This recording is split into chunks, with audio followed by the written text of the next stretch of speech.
പ്രിയപ്പെട്ട വിദ്യാർത്ഥികളെ, കെമിസ്ട്രിയുടെ രണ്ടാമത്തെ ക്ലാസ്സാണ്. നമ്മൾ കഴിഞ്ഞ ക്ലാസ്സിൽ അവസാനമായിട്ട് പറഞ്ഞത് സബ്ഷൽ ഇലക്ട്രോൺ വിന്യാസമായിരുന്നു അല്ലേ. ഏകദേശം നമ്മൾ 18 വരെ അറ്റോമിക് നമ്പർ ഇലക്ട്രോൺ വിന്യാസം നമ്മൾ എഴുതാൻ പഠിച്ചു. നമുക്ക് 18 എഴുതി നോക്കാം. ആർഗൺ,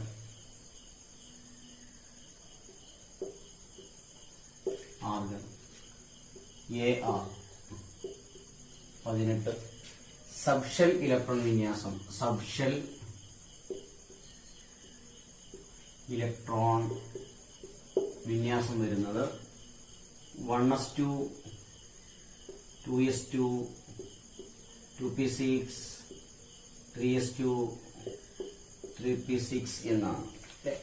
അപ്പൊ ഇതുവരെ നമുക്ക് ഒരു പ്രശ്നമില്ല അല്ലേ. ഇനി 19, പൊട്ടാസ്യത്തിന്റെ അറ്റോമിക് നമ്പർ 19 ആണ്.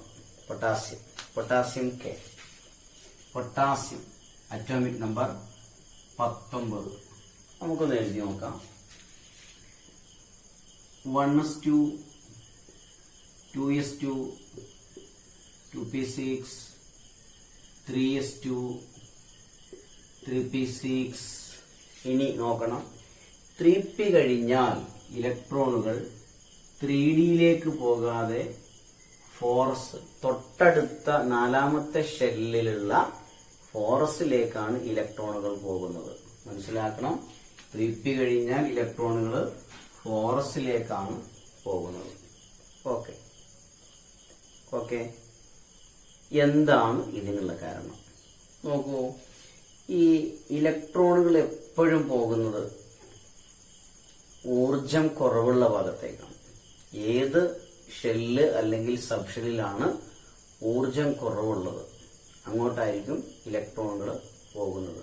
അപ്പോ സ്വാഭാവികമായും 3p കഴിഞ്ഞാൽ ഇലക്ട്രോണുകൾ ഫോറസിലേക്ക് പോകാനുള്ള കാരണം 3Dയേക്കാളും കുറഞ്ഞ ഊർജ നിലയാണ് ഫോറസിലുള്ളത്. ഓക്കെ, നമുക്ക് വേറെ ഒന്ന് എഴുതി നോക്കാം. സ്കാൻഡിയം, SC21, സ്കാൻഡിയമാണ്. Okay, scandium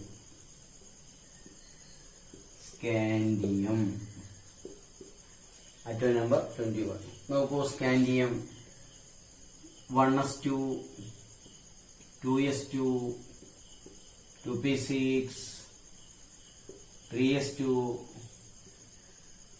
3p6. നമുക്ക് 3D വേണം അല്ലെ. ഫോറസിലേക്കാണ് ഇലക്ട്രോണുകൾ പോവുക. 3p കഴിഞ്ഞ ഇലക്ട്രോണുകൾ ഫോറസിലേക്കാണ് പോകുന്നത്. ഫോറസില് 2 ഇലക്ട്രോൺ അല്ലെ. ഇതുവരെ 18 ആയിരുന്നു, 20 ഒന്നും കൂടെ ഉണ്ട്. ഫോറസ് കഴിഞ്ഞ് വീണ്ടും ഇലക്ട്രോണുകൾ എങ്ങോട്ട് തന്നെ വരും? 3Dയിലേക്ക് വരും.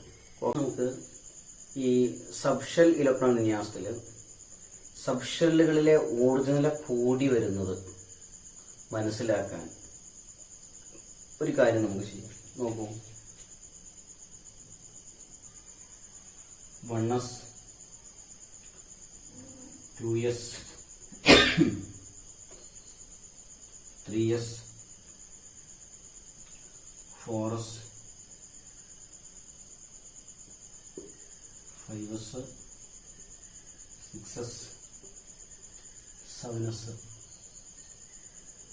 2p, 3p, 4p, 5p,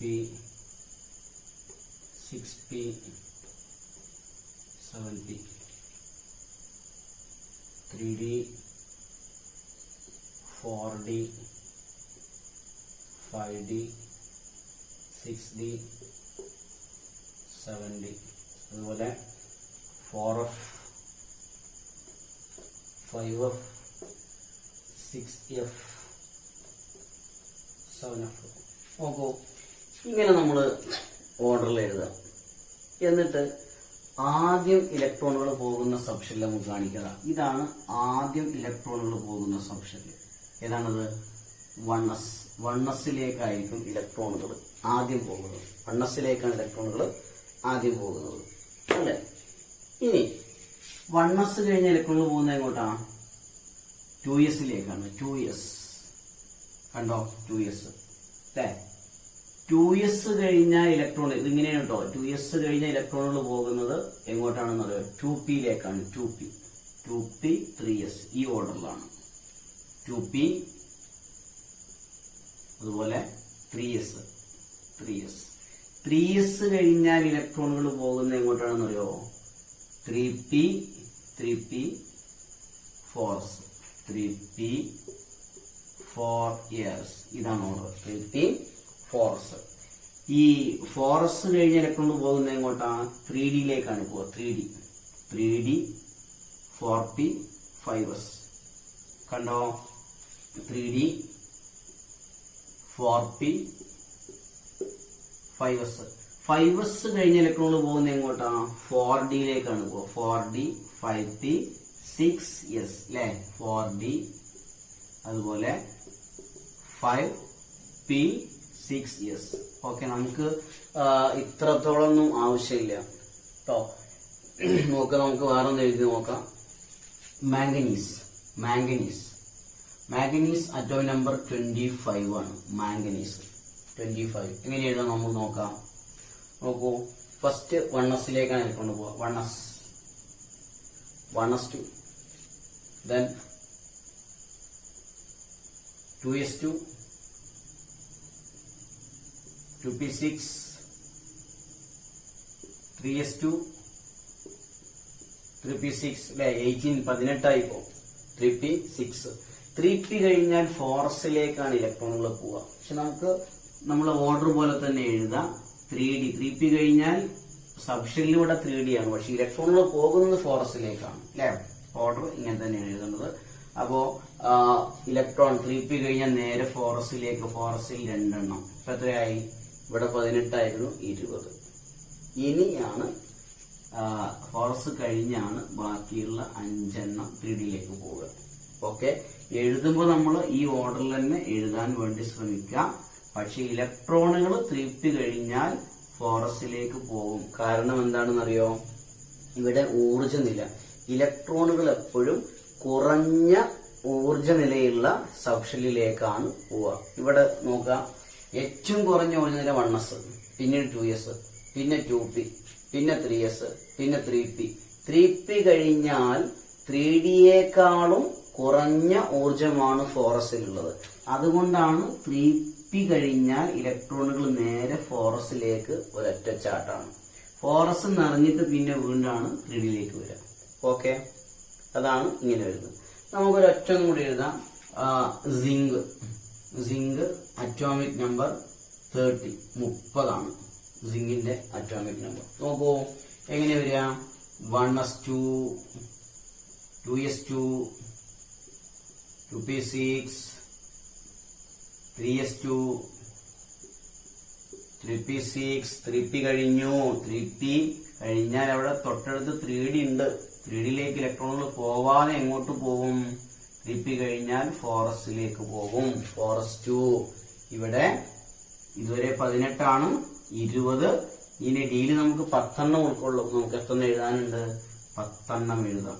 3d 10. Okay, correct ആണല്ലോ. നന്നായിട്ട് മനസ്സിലാക്കുക. ഓക്കെ, ഇനി 2 മൂലകത്തിന്റെ ഇലക്ട്രോൺ വിന്യാസം കൂടെ ശ്രദ്ധിക്കുക, പ്രധാനപ്പെട്ടതാണ്. ഒന്ന് ക്രോമിയം, അറ്റോമിക് നമ്പർ 24 ക്രോമിയം. മറ്റൊന്ന് copper, Cu copper, atomic number 29. നോക്കൂ, നമുക്ക് ക്രോമിയത്തിന്റെ ഇലക്ട്രോൺ വിന്യാസം എഴുതാം.